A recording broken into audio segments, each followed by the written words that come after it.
साथियों, अगर किसी व्यक्ति ने आपके ऊपर राजनीतिक रंजिश के कारण या वो व्यक्ति जो है वो आपसे द्वेष भावना रखता है और आपके ऊपर एफआईआर दर्ज करा दी है, आपके ऊपर मुकदमा दर्ज करा दिया है, तो दोस्तों घबराने की जरूरत नहीं है। कानून के अंदर ऐसे रास्ते हैं जिन रास्तों पर चल करके आप न्याय ले सकते हैं, आप रिलीफ ले सकते हैं, आप गिरफ्तारी से बच सकते हैं। जी हाँ दोस्तों, कानून के अंदर ऐसे रास्ते हैं, तो आज मैं आपको बताऊंगा कि आपको क्या करना होगा। जी हाँ दोस्तों, नमस्कार। मेरा नाम दीपक कुलड़िया है। मैं पेशे से वकील हूं और मैं भादरा सेशन कोर्ट में अभ्यासरत हूं। दोस्तों, अगर कोई भी व्यक्ति आपके साथ राजनीतिक रंजिश रखता है और आपके ऊपर झूठा मुकदमा दर्ज करा दिया है तो आपको घबराने की जरूरत नहीं है।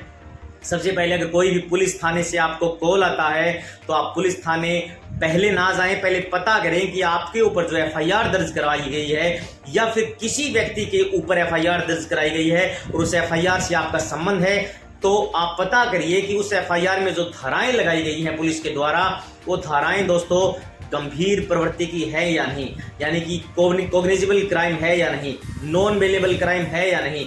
अगर आपको ऐसा पता नहीं चलता है तो आप वकील साहब से आप उस एफआईआर की कॉपी लेकर के जाएंगे और वकील साहब से पता करेंगे।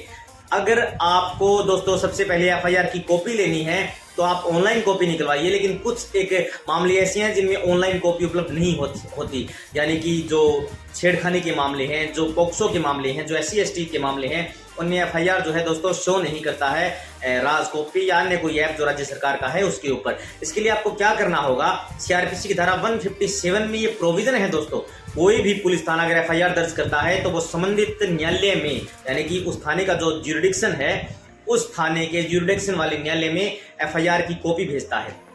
इसके लिए आप वकील साहब से मिलकर के एफआईआर की सर्टिफाइड कॉपी लेंगे और उसके बाद आप क्या करेंगे दोस्तों, उस सर्टिफाइड कॉपी की सहायता से आप न्याय प्राप्त कर सकते हैं। जी हाँ दोस्तों, आप वकील साहब को तमाम बातें, तमाम फैक्ट बताएंगे और आपके पास ऐसे कोई फैक्ट हैं, ऐसे कोई प्रूफ एविडेंसेस हैं जो इस मामले में काम आ सकते हैं, तो आप वकील साहब को बताएंगे। वकील साहब जो हैं वो CRPC की धारा 438 के अंतर्गत जो है दोस्तों आपको रिलीफ प्रदान करवा सकते हैं। जी हाँ दोस्तों, CRPC की धारा 438 में ये प्रोविजन है कि आपकी गिरफ्तारी से पहले जमानत हो जाएगी।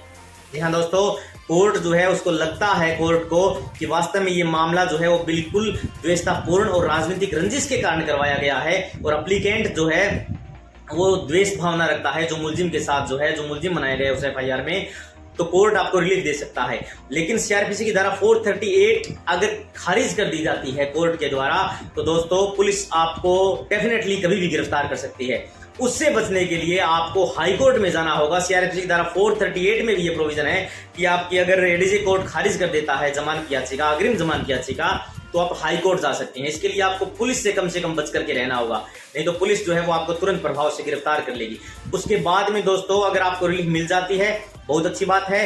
अगर आपके फैक्ट ऐसे मजबूत हैं जिनके आधार पर आप बेगुनाह साबित हो सकते हैं, तो दोस्तों CRPC की धारा 482 में भी ये प्रोविजन है कि आप हाई कोर्ट का रास्ता दे करके आप उस एफआईआर को रद्द करवा सकते हैं।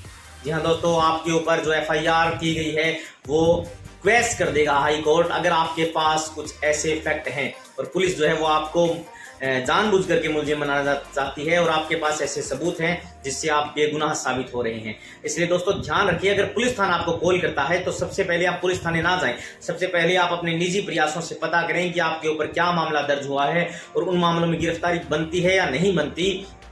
दोस्तों अगर उन मामलों में 7 साल या 7 साल से कम के जो मामले हैं, आपके ऊपर एफआईआर दर्ज की गई है और उन धाराओं में सजा 7 साल या फिर 7 साल से कम है, तो दोस्तों पुलिस आपको गिरफ्तार नहीं करती है। क्योंकि Avneesh Kumar versus state of Bihar में सुप्रीम कोर्ट ने क्लियर कट गाइडेंस दी थी कि अगर किसी व्यक्ति के ऊपर 7 साल या 7 साल से कम की सजा वाले अपराध होते हैं तो पुलिस उनको CRPC की धारा 41A का नोटिस देकर के छोड़ देती है, यानी कि वो जांच में सहयोग करेंगे इसी कंडीशन के साथ। लेकिन ये जरूरी नहीं है दोस्तों। अगर पुलिस को लगता है कि ये व्यक्ति जो है वो गवाहों को डरा धमका सकता है या गवाहों को डरा धमका रहा है और जांच में सहयोग नहीं कर रहा है, तो पुलिस आपको 7 साल तक की सजा वाले मामलों में भी गिरफ्तार कर सकती है।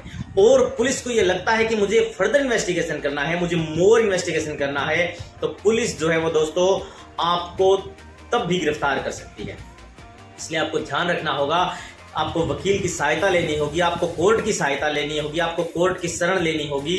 अगर आपको न्याय चाहिए, अगर आपको रिलीफ चाहिए, तो आप कोर्ट के माध्यम से भी रिलीफ ले सकते हैं। इसलिए कानून का जानना बेहद जरूरी है दोस्तों। अगर आपको कानून का ध्यान होगा, अगर आपको कानून की बारीकियां ध्यान होगी, तो आप अपने लिए तो रिलीफ करेंगे ही। अगर आपके किसी साथी, किसी संबंधी के साथ भी ऐसी घटनाएं घटती हैं तो आप डेफिनेटली जो है वो दोस्तों उनकी भी मदद कर सकते हैं।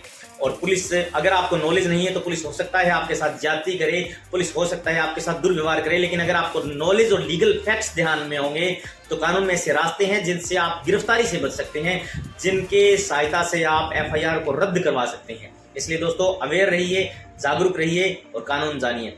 थैंक यू दोस्तों।